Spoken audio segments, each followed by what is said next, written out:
You are sitting outside on a warm evening. Someone next to you is getting bitten again and again. You have not been touched once. Same air, same night, same porch light. So why does the mosquito want them and not you? The answer isn't luck. It's chemistry. Your body is broadcasting a signal right now, whether you like it or not. Every breath you take is part of that signal. You exhale carbon dioxide constantly, and mosquitoes can detect it from nearly 200 feet away. It's the first thing that tells them a warm-blooded meal might be nearby. Bigger bodies exhale more of it. That's one reason larger people, and pregnant women especially, tend to get bitten more often. Their exhaled breath is simply louder, chemically speaking. But carbon dioxide only gets a mosquito in the neighborhood. It doesn't tell her who to land on. Yes, her. Only female mosquitoes bite. They need the protein in blood to develop their eggs. The males spend their whole lives drinking nectar, harmless and ignored. So once a female mosquito is close, she needs a better signal. She needs to know exactly whose skin to land on. That's where your body odor takes over. Dr. Willem Tokin, an entomologist at Wageningen University, has spent decades studying exactly how mosquitoes choose their targets. His research found that the scent of human skin, produced by the hundreds of species of bacteria living on it, is one of the strongest cues a mosquito uses to zero in on a person. Not perfume, not soap, bacteria. The tiny organisms already covering your body, right now, are quietly advertising you to every mosquito nearby. And here's the strange part. Not all skin bacteria smell the same to a mosquito. A landmark study published in PLOS One by researcher Niels Verhulst found that people with a greater diversity of skin bacteria were actually less attractive to malaria mosquitoes, while people with high concentrations of just a few specific bacterial species were bitten far more often. In other words, it isn't about being dirty or clean. It's about which exact microbes have set up camp on your skin and in what balance. You didn't choose that balance, your genes did.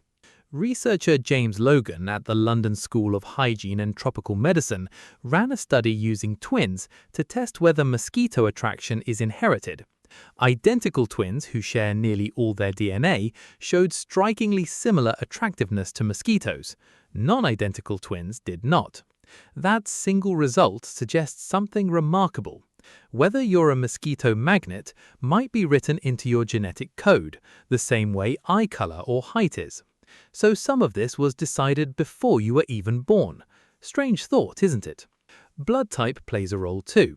Research has repeatedly shown that people with type O blood tend to attract more mosquitoes than those with type A. Nobody fully knows why, but it lines up with a bigger pattern. Mosquitoes aren't guessing. They're reading a combination of signals your body can't hide. Heat is one more piece of that puzzle. Mosquitoes have heat-sensing organs near their antennae, and they use them to detect the warmth radiating off skin, especially where blood vessels sit close to the surface. That's why they so often target ankles, wrists, and necks. It's not random, it's thermal targeting, fine-tuned by millions of years of evolution. Which raises the real question. Why would evolution build an insect this good at finding us? Go back further than agriculture, further than fire. Mosquitoes have been shadowing warm-blooded animals for roughly 100 million years, long before humans existed to bite at all. They evolved alongside early mammals and birds, refining their senses on whatever blood-filled body happened to be walking, flying, or crawling nearby. When humans eventually showed up, we were just another warm carbon dioxide-breathing animal to track. But we came with something new. We settled in one place.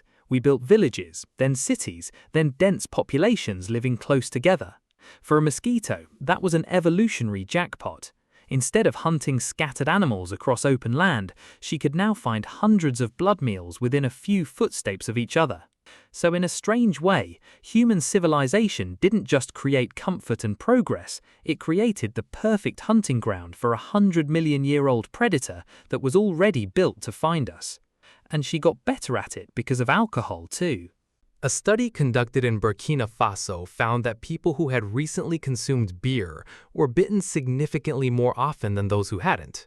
Researchers still debate the exact mechanism, but the leading theory is that alcohol consumption raises body temperature and alters the compounds released in sweat, both signals mosquitoes are exquisitely tuned to detect. Sweat itself matters, even without the alcohol.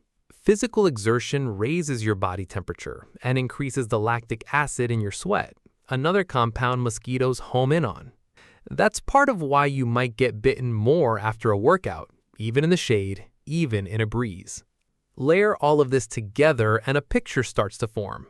Your breath, your skin bacteria, your blood type, your genes, your body heat, your sweat. None of it is something you consciously control, and all of it is being read, second by second, by an insect whose entire body evolved to specialize in exactly that kind of reading. You were never actually being targeted at random. You were being read. The mosquito on your porch tonight isn't unlucky, and neither are you. She is running software refined over 100 million years, built to track exactly the kind of signals your body has been sending out since before you learned to walk. Your friend beside you was getting bitten and you aren't, not because of chance, but because your bodies are speaking two different chemical languages, and hers happens to be the one the mosquito was built to hear.